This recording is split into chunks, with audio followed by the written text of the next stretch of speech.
তিনিটা দিনৰ অন্তত পোহৰলৈ আহিছে এক ভয়ংকৰ দুৰ্ঘটনাৰ আঁৰৰ খবৰ। সাউথৰ চিনেমাৰ দৰে এক ভয়ানক দুৰ্ঘটনা। মাত্ৰ কেইটামান ছেকেণ্ডতে মৃত্যুক সাৱটিলে এজন যুৱকে। চিনেমাৰ দৰে এক ভয়ানক দুৰ্ঘটনাৰ আঁৰৰ কাহিনী এইবাৰ পোহৰলৈ আহিছে। তিনিটা দিনে গাপ দিবলৈ চেষ্টা কৰাৰ পিছত বিশেষ অনুসন্ধানৰ অন্তত ওলাই পৰিল জুলুঙা মেকুৰী।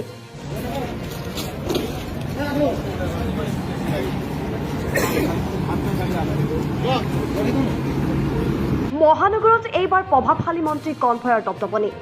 মহানগৰীত মন্ত্ৰী কনভয়ৰ খুন্দত মৃত্যু ৩০ বছৰীয়া যুৱকৰ। কিয় তিনিটা দিনে গাপ দি থৈছিল এই ঘটনা? কোন প্ৰভাৱশালী মন্ত্ৰীৰ ছত্ৰছায়াত চলিছে মহানগৰ আৰক্ষী? কিয় আইনে এতিয়ালৈ কোনো ব্যৱস্থা লোৱা নাই? কোন মন্ত্ৰীৰ বাহন এইখন কিয়া কাৰ্নিভেল ডাবুল ওৱান? যোৱা দেওবাৰৰ দিনা নিশাৰ ভাগত মহানগৰৰ খানাপাৰাত সংঘটিত হৈছিল এক ভয়ংকৰ দুৰ্ঘটনা, য'ত এজন ৩০ বছৰীয়া যুৱকে প্ৰাণ হেৰুৱাইছিল আৰু এজন জীৱন মৰণৰ সৈতে যুঁজ দি থাকিব লগা হৈছে। এই ভয়ংকৰ ঘটনাৰ পিছতেই কোনো ধৰণৰ আৰক্ষী নাইবা আইন আৰু ডাঙৰ মিডিয়াৰ খবৰ প্ৰচাৰৰ পৰা বিৰত থকাৰ ঠিক তিনিটা দিনৰ অন্তত এজন প্ৰত্যক্ষদৰ্শীৰ ভাষ্যৰ পৰা পোহৰলৈ আহিল আঁৰৰ কাহিনী। পুৰা মিনিষ্টাৰৰ গাড়ী আহিছে, পুৰা ফালি চিলি আহিছে। মই এইডোখৰতে লেফ্ট ছাইডত মই পাৰ্কিং কৰি দিছোঁ। মই কৈছোঁ যাক যিয়ে ক'ৰবাত যাব লাগে যাক, কিয়া কাৰ্নিভেল হয় 11111 আছে।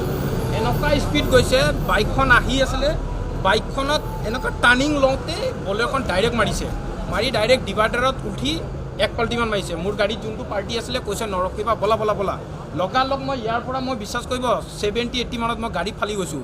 CM-ৰ গেট খোলা আছে, ডাইৰেক্ট মই সোমাই কিনে মই গৈ কিনে কৈছোঁ যে গাড়ীখন এনেকুৱা হৈছে বলক। তাৰপিছত কৈছে হয় নেকি? তাৰপিছতে মই NKTVত ফোন কৰি কিনে মই লাষ্টত মই কৈছোঁ কি কৰিব কওঁ। গাড়ীখনে কাৰোবাক খুন্দিছিলে নেকি? এই ল'ৰা দুটা স্পট ডেড হ'ব, বাইকত লৈ আহিছে, উখৰি গৈছে। চাউথৰ ফিল্মো ইমান বেয়াকৈ নহয়। কি কোৱা মানে কনভয়টোৱে বাইকত খুন্দা মাৰিছিলে?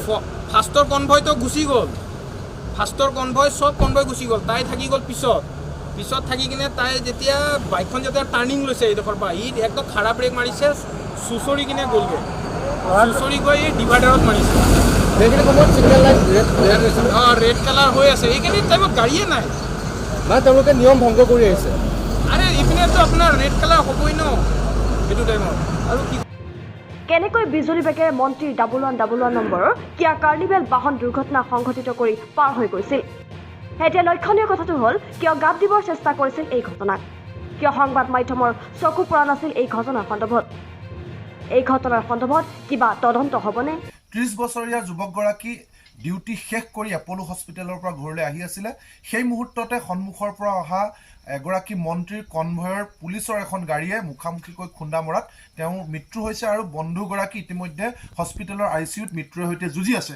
এতিয়া কথাটো হ'ল যে ইমান ডাঙৰ এটা ঘটনা আচলতে অসমৰ সংবাদ মাধ্যমে যি ধৰণে তোলপাৰ লগাব লাগিছিল যি ধৰণে প্ৰচাৰ হ'ব লাগিছিল সেই প্ৰচাৰ হোৱা নাই।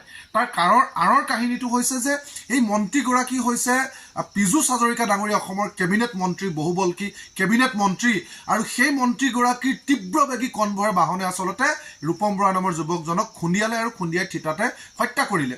এতিয়া আমাৰ প্ৰশ্ন যে সাধাৰণ যিবিলাক ট্ৰেফিকৰ নিয়ম বা আমি দেখিবলৈ পাইছোঁ যে অসমত মন্ত্ৰীৰ কনভয়ৰ গাড়ীৰ যি দুৰাত্ম্য, কিছুদিন আগতে উজনি অসমত এটা ঘটনা সংঘটিত হৈছিল। আৰু কি এনেকুৱা কামত মন্ত্ৰীবিলাক জুই নোমোৱা গাড়ীতকৈ যে স্পীডত ঘূৰি ফুৰে? তেওঁলোকেতো অসমক বিক্ৰী কৰা ধান্দাতে ঘূৰি থাকে, মানুহৰ বিৰুদ্ধে কাম কৰা ধান্দাতে ঘূৰি থাকে। এনেকুৱাতো নহয় যে তেওঁলোকে বৰ মানুহ একদম জীৱন বদলাই দিব পৰা কামত আচলতে ঘূৰি ফুৰে ইমান তীব্ৰবেগী স্পীডত। সেইটো এটা সুকীয়া কথা। এতিয়া মূল কথাটো হৈছে যে সাধাৰণ ট্ৰেফিকৰ নীতি নিয়ম বা সাধাৰণভাৱে দুৰ্ঘটনাৰ ক্ষেত্ৰত যিবিলাক গোচৰ ৰুজু হয় বা আৰক্ষীৰ যি ভূমিকা, কেৱল মন্ত্ৰী হোৱাৰ কাৰণেই এই ঘটনাটোক কিয় আচলতে সেই ধৰণৰ ব্যৱস্থা গ্ৰহণ কৰা হোৱা নাই? বা দুৰ্ভাগ্যজনকভাৱে সংবাদ মাধ্যমো এই বিষয়টো যেনেকৈ প্ৰচাৰ কৰিব লাগে কিয় প্ৰচাৰ কৰা হোৱা নাই? এই কথাটো আচলতে খুব ডাঙৰ আজিৰ দিনটোৰ প্ৰশ্ন।